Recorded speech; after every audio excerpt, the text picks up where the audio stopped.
সারা পশ্চিমবাংলার সমস্ত ভাই বন্ধু এবং প্রতিবাদী কণ্ঠ, প্রতিবাদী মুখ যারা আছেন,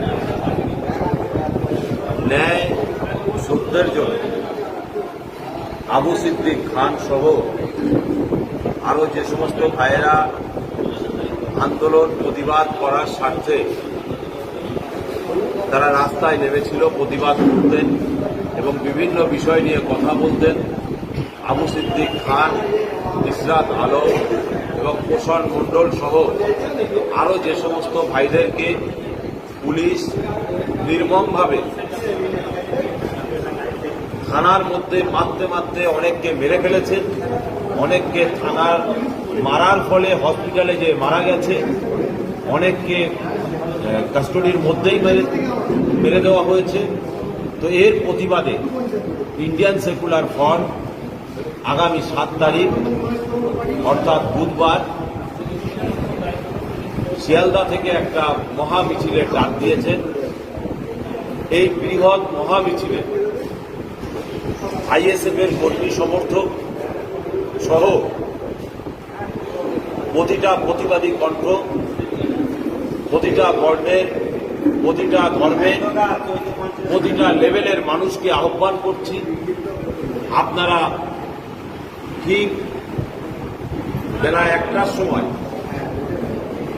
শিয়ালদাতে জমায়েত করবেন এবং শিয়ালদা থেকে একটা মহা মিছিল নওশাদ সিদ্দিকী ভাইয়ের নেতৃত্বে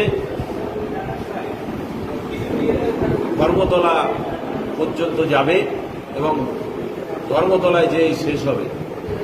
আবার আমি প্রত্যেককে বলবো, প্রতিটা বর্ণের, প্রতিটা ধর্মের, প্রতিটা জাতের, প্রতিটা মানুষকে, যারা প্রতিবাদী কণ্ঠ আছেন, যারা এই সমাজের উন্নয়ন চান, যারা এই সমাজকে সুষ্ঠুভাবে পরিচালনা হোক এটা চান, সেই ধরনের মানুষদেরকে সকলকে আহ্বান করছি, আপনারা আগামী 7ই আগস্ট আপনারা দলে দলে যোগ দিন।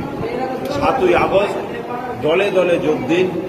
নওশাদ সিদ্দিকী ভাইজানের নেতৃত্বে 7ই আগস্ট শিয়ালদা থেকে ধর্মতলা মহা মিছিলে সময় 1টার সময় দলে দলে যোগ দিন। কেন আপনারা জানেন যে সারা রাজ্য জুড়ে সংখ্যালঘু আদিবাসীদের উপর যেভাবে পুলিশ এবং এক শ্রেণীর মানুষ যেভাবে মব করছে, আমাদের ভয় হচ্ছে যে অন্যান্য রাজ্যের মতো এই রাজ্যে মব লিঞ্চিং করে যুবকদেরকে মেরে দেবে, এর একটা প্ল্যান পরিক্রমা চলছে কিনা এটা আমাদের আশঙ্কা এবং আমাদের ভয় হচ্ছে। তাই আপনাদের কাছে আবেদন, যারা যারা এই ভিডিও বার্তা পাবেন প্রত্যেকেই চেষ্টা করবেন আগামী 7 তারিখ 1টার মধ্যে শিয়ালদাতে 7ই আগস্ট 1টার সময় শিয়ালদা রেল স্টেশনের বাইরে জমায়েত এবং সেখান থেকে মহা মিছিল নিয়ে আমরা বেরিয়ে যাব ধর্মতলা এবং ধর্মতলাতে যে শেষ হবে।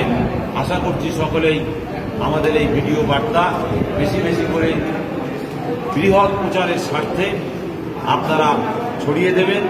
গ্রামে গঞ্জে মা, বোন, বাপ, ভাই সকলের কাছে এই ভিডিও বার্তা পৌঁছে দেবেন, এই আশা রেখেই আমি শেষ করছি। সকলকে অভিনন্দন।